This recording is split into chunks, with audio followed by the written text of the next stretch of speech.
কিছুতেই নিচ্ছিল না। মেয়ের সেই চিৎকার, সবার সামনে সেই 10টা মুদ্রা বারবার মনে পড়ছিল। তবু আশ্চর্য, যখনই কষ্টে বুক ফেটে যাচ্ছিল তিনি মেয়ের শৈশবের কথা মনে করতেন। ছোট্ট সাফিয়া কিভাবে বলতো, আব্বা আমি বড় হয়ে তোমাকে সুখ দেব। এই স্মৃতি তাকে আবার নরম করে দিত। বুকের আগুনেও মায়া মরেনি। একদিন আব্দুল হাকিম সিদ্ধান্ত নিলেন, তার ভিটেমাটি বলতে যা ছিল, এই কুড়েঘর, সামান্য জমি, সব তিনি মেয়ের নামে লিখে দিলেন। এলাকার শাসকের কাছে গিয়ে দলিল করে এলেন। কাগজপত্র এক বিশ্বস্ত প্রতিবেশীর হাতে রেখে বললেন, সময় হলে ওকে দিয়ে দিও। তারপর এক ভোরে কাউকে কিছু না বলে তিনি নিজের জন্মভূমি ছেড়ে চলে গেলেন। ঘর থেকে বের হওয়ার আগে মাটির দেয়ালে শেষবার হাত রাখলেন, মেয়ের তক্তিতে হাত বুলালেন, সেই ছেঁড়া চাদর কাঁধে তুলে নিলেন, আর আকাশের দিকে তাকিয়ে কান্না ভেজা গলায় বললেন, রব্বি আউজিয়ানি আন আশকুরা নিয়ামাতাকাল্লাতি আন আমতা আলাইয়া ওয়া আলা ওয়ালিদাইয়া ওয়া আন আমালা সালিহান তারদাহু ওয়া আসলিহ লি ফি যুররিয়াতি। হে আমার প্রতিপালক, আমাকে আপনার নিয়ামতের কৃতজ্ঞতা আদায় করার তৌফিক দিন এবং আমার সন্তানকে সৎকর্ম পরায়ণ করুন। সূরা আল আহকাফ আয়াত 15। এই দোয়া বলেই তিনি চলে গেলেন। কেউ জানল না কোথায়। সময় কেটে গেল, বছর পেরিয়ে গেল। তারপর এক ভয়ঙ্কর দুর্যোগ নেমে এলো সাফিয়ার এলাকায়। মহামারী, দুর্ভিক্ষ, খাবারের অভাব, মানুষের চোখে আতঙ্ক, ঘরে ঘরে মৃত্যু। বৃদ্ধরা আগে আগে মারা যেতে লাগলো। মানুষ দুর্বল হয়ে পড়ল। মসজিদে শুধু কান্না, দোয়া, জানাজা। কিছু মাস পর দুর্ভিক্ষ কমল, মহামারীও থামল। কিন্তু যাওয়ার সময় সে নিয়ে গেল সাফিয়ার স্বামী মোয়াজকে। সাফিয়া তখন গর্ভবতী। স্বামীর মৃত্যুর পর ধনী ঘরের মুখ বদলে গেল। যে বাড়িতে একসময় সে ছিল সাজানো বউ, সেই বাড়িতেই এখন সে বোঝা। একদিন স্পষ্ট ভাষায় তাকে বলে দেওয়া হলো, এখানে আর তোমার জায়গা নেই। সাফিয়াকে ঘর থেকে বের করে দেওয়া হলো। যে মেয়ে একদিন রেশম, আতর, গয়নায় ঘেরা ছিল, আজ সে পথের ধুলোয় দাঁড়িয়ে। তখনই সে বুঝল, ধনীর ঘর নিজের হয় না। সেখানে ভালোবাসা না থাকলে মানুষ যে কোনো দিন পর হয়ে যায়। অসহায়, অপমানিত গর্ভের সন্তানকে বাঁচাতে বুক চেপে ধরে সাফিয়া বহু বছর পর নিজের বাবার বাড়ির পথে রওনা হলো। পথে ধুলো, মুখে ক্লান্তি, চোখে কান্না। পাড়ায় ঢুকতেই কয়েকজন তাকে চিনে ফেলল। কারো ঠোঁটে তার ছেলের হাসি। কেউ বলল, কিরে সাফিয়া, ওই নোংরা বৃদ্ধের ঘরে ফিরলি নাকি? কেউ হাসল। সাফিয়ার মুখে কোনো জবাব এলো না। যে মানুষ একদিন নিজের বাবাকে লুকিয়েছিল, আজ সেই মানুষ নিজের মুখই লুকাতে পারছে না। সে কাপা পায়ে এসে দাঁড়ালো বাবার কুড়ে ঘরের সামনে। দরজা আধ খোলা, ভেতরে অদ্ভুত নীরবতা। সে ধীরে ধীরে ভেতরে ঢুকল। ঘর ফাঁকা, তক্তার উপর ধুলো, কোণে কোনো হাড়ি নেই, দেওয়ালে বাবার দড়ি নেই, মশক নেই, সব শূন্য। সাফিয়ার বুকটা হু হু করে উঠল। সে কাপা গলায় ডাকল, আব্বা। কোনো উত্তর এলো না। ঠিক তখনই এক প্রতিবেশী এসে দাঁড়ালো। তার হাতে একটা কাগজ। সে কাগজটা সাফিয়ার হাতে দিয়ে বলল, এই নাও বোন, তোমার বাবা এই কুড়ে ঘর আর ভিটেটা তোমার নামে লিখে গেছেন। সাফিয়ার ঠোঁট কাঁপতে লাগলো। সে জিজ্ঞেস করল, বাবা কোথায়? লোকটা দীর্ঘশ্বাস ফেলে বলল, একদিন হঠাৎ তোমার বাবা ইমাম সাহেবকে বলে এলাকা ছেড়ে চলে গিয়েছিলেন। কোথায় গেছেন কেউ জানে না। এই কথা শুনে সাফিয়ার দাঁড়াতে পারল না। সে ছুটে গেল ইমামের কাছে। ইমাম সাহেব মসজিদের এক কোণে বসেছিলেন। সাফিয়া কাঁপতে কাঁপতে গিয়ে বলল, হুজুর, আমার আব্বা কোথায়, আপনি জানেন? ইমাম সাহেব কিছুক্ষণ চুপ করে তার দিকে তাকিয়ে রইলেন। তারপর ধীরে ধীরে বললেন, তোমার বাবা চলে যাওয়ার কিছুদিন পর পাশের শহর থেকে আমার কাছে একটা চিঠি এসেছিল। সাফিয়ার বুক ধক করে উঠল। ইমাম আবার বললেন, চিঠিতে লেখা ছিল তোমার বাবা অসুস্থ হয়ে মারা গেছেন। জানতে চাওয়া হয়েছিল তার কোনো আপনজন আছে কিনা। সাফিয়ার পা কেঁপে উঠল।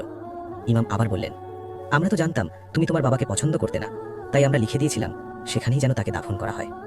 এই কথাটা শোনার পর সাফিয়ার দুনিয়া থেমে গেল। ইমাম বললেন, তবে তোমার বাবা যাওয়ার আগে আমার হাতে একটা চিঠি রেখে গিয়েছিলেন। বলেছিলেন সময় হলে মেয়েকে দিও। ইমাম সাহেব উঠে গিয়ে পুরনো একটা কাপড়ে মোড়ানো ভাঁজ করা কাগজ এনে সাফিয়ার হাতে দিলেন। কাগজটা হলুদ হয়ে গেছে, ভাঁজের জায়গা একটু ছিঁড়েছে, কিন্তু হরফগুলো স্পষ্ট। সাফিয়ার হাত কাঁপছিল। সে ধীরে ধীরে চিঠিটা খুলল। আমার সাফিয়া মা, আজ আমি এই শহর ছেড়ে চলে যাচ্ছি, চিরদিনের জন্য। আর কোনোদিন তোর সামনে দাঁড়াবো না, আর কোনোদিন তোর কাছে হাত পাতবো না। এই বৃদ্ধ মানুষটা কথা দিচ্ছে, আর কোনোদিন তোকে লজ্জায় ফেলবে না। রাগ করিনি তোর উপর মা, কখনো করিনি, করতে পারিনি। কারণ তোকে যখন দেখি আমি শুধু সেই ছোট্ট মেয়েটাকেই দেখি, যে শীতের রাতে কাঁপতে কাঁপতে এসে আমার বুকে মুখ লুকাতো, যে বলতো, আব্বা তোমার ঠান্ডা রাখবে না। সেই মেয়েটাকে আমি কোনোদিন ভুলতে পারিনি মা, আজও পারছি না। তুই সেদিন 10টা মুদ্রা দিয়েছিলি, আমি সেগুলো খরচ করিনি, ওষুধ কিনিনি, খাবার কিনিনি। একটা কাপড়ে বেঁধে বুকের কাছে রেখেছিলাম, কারণ ওগুলোতে তোর হাতের ছোঁয়া ছিল।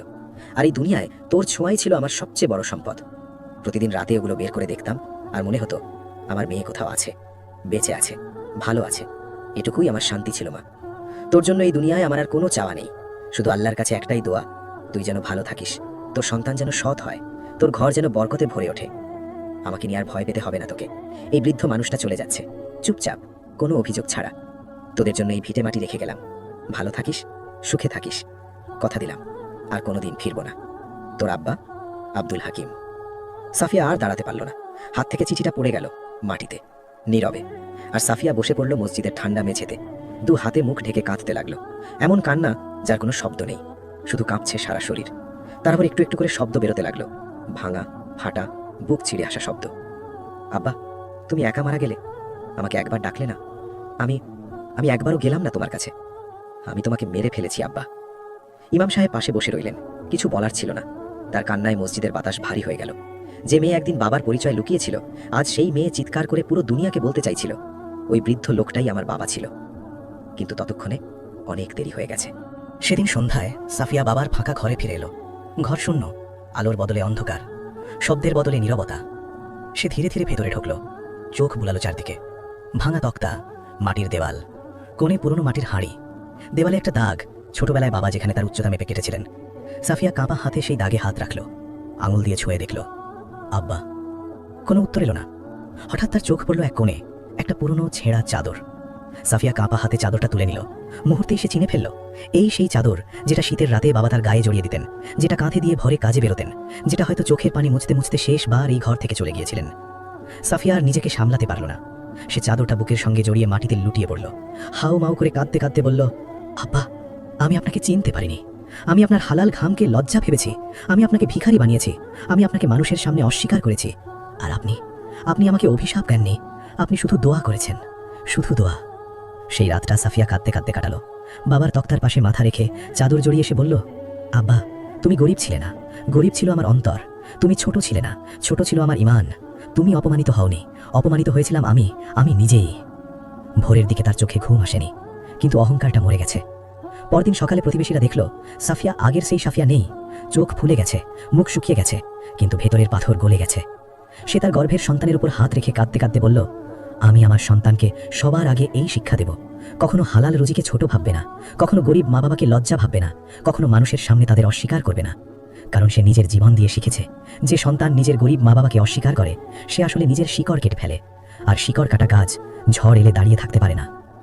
প্রিয় ভাই ও বোন, যদি তোমার বাবা মা বেঁচে থাকেন, আজই তাদের কাছে গিয়ে বসো, হাতটা ধরো, বলো, তোমরা আমার লজ্জা নও, তোমরাই আমার সম্মান।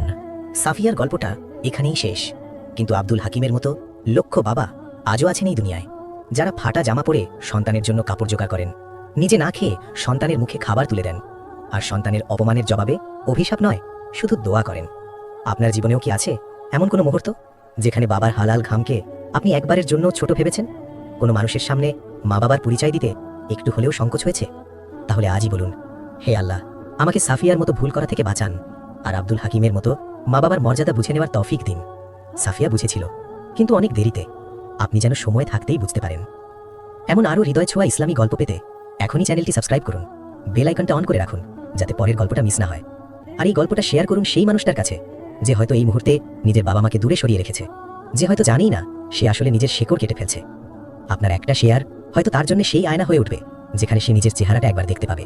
দয়া করে কমেন্টে অবশ্যই লিখবেন আপনি কোন দেশ থেকে দেখছেন